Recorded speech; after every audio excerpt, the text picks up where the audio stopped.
Morning, everyone. Good afternoon. This afternoon, we're going to bring in two friends to talk about what we're doing at SCC when it comes to grants. We have a wonderful resource development area that we pursue a variety of different types of grants. It might be from um, departments of the government such as the USDA or possibly private foundations. We do all different types of grants. We have a TRIO grant, which helps support our students, but we're going to have two individuals join us in just a minute.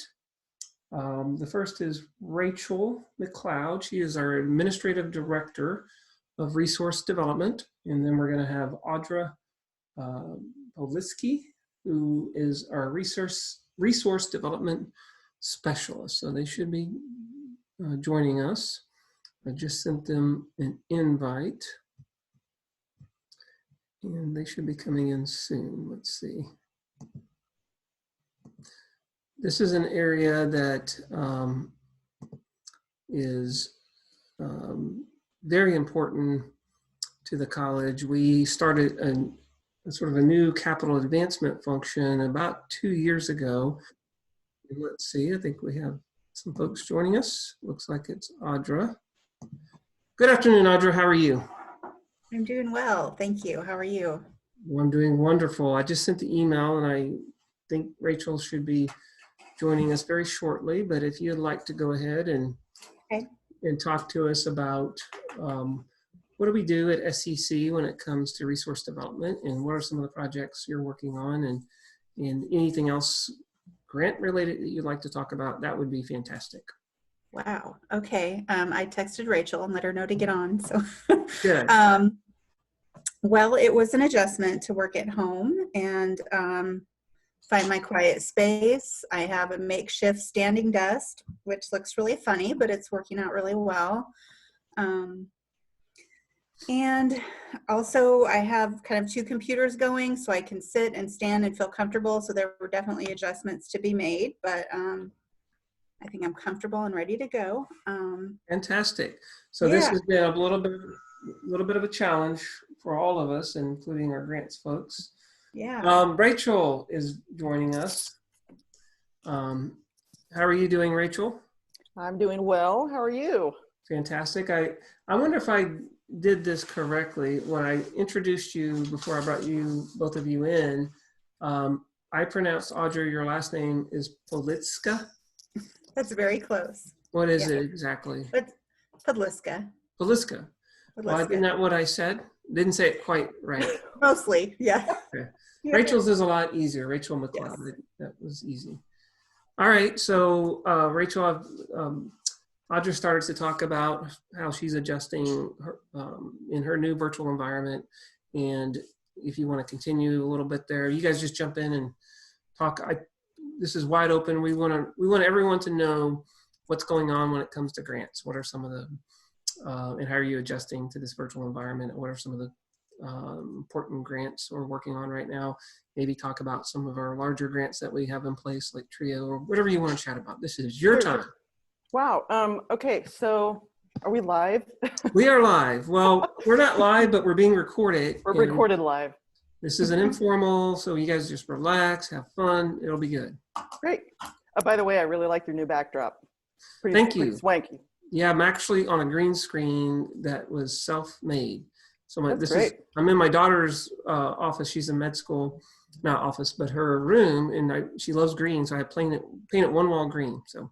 Great. But it's not Paul's time, it's your time. So you guys go. Well, I will say that the transition to working remotely has been, it hasn't been difficult, first of all, because we've always had these tools. We've been using Zoom for a really long time. It's a great application, and that part has been fairly straightforward and simple. What has not been so simple is just, in this 3 weeks that we've been working from home, it's been an adjustment. It's been more of an adjustment than I thought it would be. I think, a lot of the people that you've been interviewing, mental health comes up. I think it's important to kind of take care of yourself. And, Audra and I talk a lot about this. we support each other, I think, and that's kind of what this community has been all about. It's almost like we've never been more isolated, but we've also never been more in touch with each other.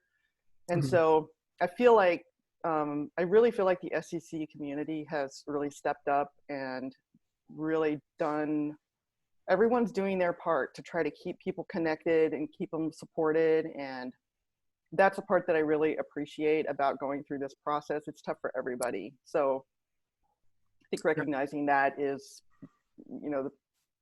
it's important to see the things that you have in place that are working, and it is working, but it's also a challenge. So. No, I do think, Rachel, one of the things that we're learning out of this experience is how important being connected is. And I think I've had some comments about, well, do you think students are going to decide, well, we can just do everything online? I actually think the opposite will happen. It'll make them better appreciate how important it is to have that high contact, high connection in a real setting. And while we're going to make do, I think part of what helps us make do is we all see this as limited. There's a time component, and there'll be a time pretty soon, we hope, that we can go back to kind of our normal operations. But let's talk about. Yeah, there's always been a place for distance learning, and those tools, those will always be around. But I agree with you. I don't think there's any substitute for the face-to-face. And we see that in our work. There's a lot of face-to-face. We have so many little communications every day that I think that's where we realized some of the stress was, because when we're at the office, we have this freedom to just kind of stop in and pop in. But now it's like it's all forced electronic. And I think that was more stressful than we really gave it credit for. And I think Audra and Barb, the other gal on our team, we really started about a week and a half in, we started really to feel that and just kind of sense that there was something was happening emotionally that we couldn't really put our finger on. Sorry for the dog there. Well, let's talk about some of the projects that you're working on and some of the things that we do at the college in terms of grants. Can we get some specifics about some of the projects you're working on right now, and some of the larger ones that we have in place? Sure. Well, COVID has been affecting a lot of the existing grants that we have. In fact, there's been a lot of communication back and forth. Department of Ed, U.S. Department of Ed has been a big funder of ours for a very long time. And there's been a lot of confusion, but there's also a lot of communication, and things are getting settled slowly. But, it affects deadlines. We have grants that are a 5-year grant from Department of Ed called Trio SSS. And as a result of COVID, we now have students not able to come in. And so that's affecting our ability to spend money. And so they're putting mechanisms in place for us to do what's called a no-cost extension. And so we'll be going into that 6th year able to spend those funds. And so they're making allowances, understanding that this is a difficult time for us to kind of do business as usual. And so that's one area that they have made our lives a little bit easier. Rachel, but as you know, what about the USDA grants? I know we've got some. I was just getting to that. Okay. Yeah, so I'll let Audra talk about this one, because as you know, our world does not stop just because we're working remotely. In fact, it's probably busier than ever at this point. But in fact, just as we were transitioning, and I'm going to turn this one over to Audra, because this happened at probably one of the worst possible times, but she went through it like a trooper. But what do you think, Audra? Yeah, so I was making a few notes on like kind of what's happening. So we applied for our 4th distance learning and telemedicine grant, and it was due Friday. And I was hoping to submit Thursday, and it turned into Friday, which was fine. We didn't have any problems with the system. And that was a USDA grant, right? What's that? That's a USDA grant? That is USDA Rural Utilities Services grant, yeah. Perfect. And they've been really good to us in the last 3 years. We're hoping they'll be really good to us again. We kind of went back to basics with this grant. We initially With our first one, got some distance learning technology. The second and third were more healthcare focused, and now we're kind of back to the basics. So this project was really about building our capacity, and this was a really opportune time to talk about it. And I was able to talk about how this crisis, you know, the technology they've been able to help us with has actually helped us manage this better. And we So are. could you give building. some details about what the grant is about? Like what Yep. is it So for the learning centers? What exactly is this it grant? is, it has to support things that have connectivity. So with this grant, we're focusing on the learning centers and all of our main campuses, really the whole thing, to improve and grow the number and diversity of classes that we can push out to the learning centers, and making sure the learning centers have up-to-date, equitable technology so they can serve as many students as possible. So that was really a great focus. We're updating our robots. There's a new head that is supposed to be functioning better. Right now an iPad goes into the head, but with this grant we will get a head that is 1 unit, and I'm talking like we get it. I'm gotta be hopeful. We will have a new head that should increase connectivity, clarity, sound. So that's in there. So we're really focusing on delivering education But in an improved way. the overall purpose and goal of these series of grants that the college has been getting is to strengthen the rural communities. Yeah. And I think they understand, the USDA understands one of the best ways to do that is to provide high quality higher education directly into these rural areas. And I think you guys have done a great job writing grants to help us accomplish these things. So we're very excited about this. We'll see where we go. So what other projects are you all working on? Well, one of the, again, COVID related, we're seeing the community really stepping up also. And so one of the grants that we're working on right now is with the Lincoln Community Foundation. We are going to be making a funding request to them very soon to help augment our SCC COVID student emergency fund. That's coming, and there are others. So we are, that's what I meant when I said busier than not, just because opportunities are sort of coming out of the woodwork, and we're working on both the private and the public funding in order to maximize the opportunities for funding that are out there. And we have a grant in we're waiting to hear from into the Rotary Club 14 Foundation. They have that's an exciting one. Yeah, you and Audrey did a great job working with me on. So did you. Thank you.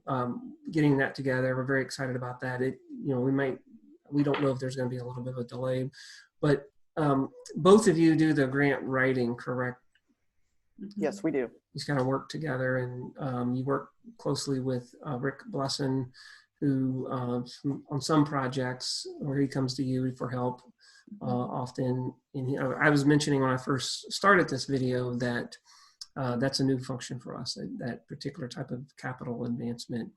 And I know that resource development is an extremely important part. We have 3 main sources of revenue that we focus on: tuition and fees, the state aid, and property tax dollars. But we certainly augment that with these wonderful grants that you help us write and obtain. What else do you guys want to talk about when it comes to grants? Is there anyone that's on any grant that's on the horizon that you're thinking about? Are there things that you think are going to be challenging? There is one grant that we are looking at applying for in January. This would be from Hewitt for the new advising model. Oh, wonderful. And this is a big deal for us because I don't know if you've interviewed Vicki Domina yet, but if you haven't, you should for sure. Oh yeah, she's going to be on one of my videos. Yeah, I think that's going to be a really important one for us. It's along with all the other really great big changes that are going on, this is another one that's really going to help students in terms of helping them persist and graduate. So that's another one that's a private one that we're getting ready for. I'm very excited about that particular opportunity because that is related to our quality initiative, which is a student project that we are taking what we call our Goal 9, which has a lot of basic ideas about emotional intelligence and resiliency. And we've taken that, developed that into a curriculum. Kim Shirk and Shauna Erwick are kind of leading that charge and working with the steering committee to put that together and get that launched, but we're going to need resources for that. And I think that's so great about what you both do is you help make things happen that couldn't happen within our existing sort of operational structure unless we get some outside help. So I think you guys should feel really important, because you are both very important. Thank you. Well, I think I just want to mention too, I think that partnership with Advancement and Rick Blesson is a really important partnership, and that's newer for us. But there's yeah, let's just keep there's it a place, simple, Rachel. there's, let's just all be nice to Rick. How about that? We love Rick. Rick's great. Yeah, he's a lot of fun. I did an interview with him, and he was in his attic in a 130-something-year-old house. And I said, well, be safe, Rick. You guys have been great. I'm probably going to have to wrap this up. Anything else you want to say? We can make other videos about specific, if there's a specific grant that you just want to spend 5 to 10 minutes on, think about that. We can come back and talk about but I just want to mention one other thing that we've been doing that's been really helpful for our team is that to keep sort of things normal is doing virtual lunches. Oh. And that's something that we can do by Zoom that's kind of keeps us feeling connected. And are you guys being truthful during the virtual lunch? Like if someone has a meal and you're saying this is delicious and you know it's not, you want to watch it. You want to watch it. I think actually food is like a big topic for us. We talk about food quite a lot. That's part of our daily check-in. What did you have for dinner? What are you having for lunch? What are you cooking? I did a webinar, 2 webinars today, and we had a couple of questions about, wellness and things. And I talked about how it's important not to see your day as 8 to 5.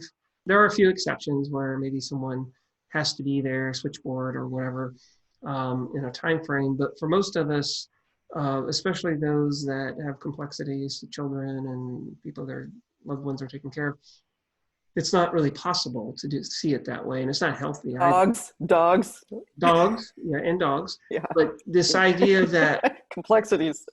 Yes, this idea that we need to take micro breaks. We need to not just sitting. We shouldn't be sitting stationary for 8 hours. We need to be moving around, and the day might be distributed across 14 hours or 12 hours.